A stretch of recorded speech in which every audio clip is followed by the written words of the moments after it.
happy husband and father by day, author of beautifully melancholy novels by night. Hi, I'm Rebecca Brayton and welcome to WatchMojo.com, and today we're speaking with David Bergen about his latest work, The Retreat. Tell us about The Retreat, kind of the book and the significance of the title. The Retreat is a novel about a family of 4 children and 2 adults who head off from Calgary to Kenora to spend the summer in 1974 at a commune. In the process of being there, Lizzie, the oldest, who's 17, meets a young boy called Raymond Seymour, who's 19. He's Aboriginal, Ojibwe. He delivers chicken and skinned rabbits to the retreat for their meat. What follows from that is people telling Lizzie, you shouldn't be hanging out with this boy. She doesn't listen. She really likes him. He likes her. And in some ways, it's a sort of a Romeo and Juliet of the 70s, and with some tragic consequences. How does your background affect your fiction? I'm a father and very aware of how parents can be locked into a way of thinking, and children, of course, are much more curious and open. The other thing is I come from a religious background.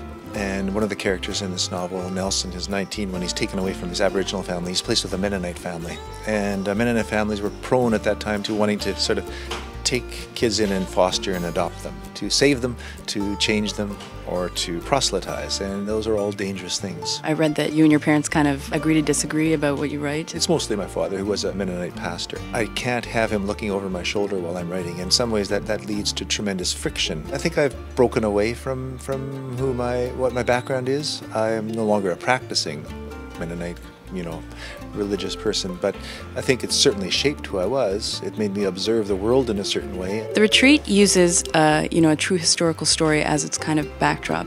Why did you choose the occupation, which is kind of an obscure historical reference, as a piece of your novel? I think that's a good word. It is obscure. Not a lot of people have heard of the occupation of Anishinaabe Park in 1974, which was over, a month long, and they were demanding very important rights, the right not to be thrown into prison for absolutely no reason, the right not to be beaten on the streets of Kenora. You can't have a story about Raymond Seymour, who's Ojibwe, not being aware of something that actually took place during that time. I mean, I guess I could have changed the year, but I thought, well, this is opportune, and so I exploited it.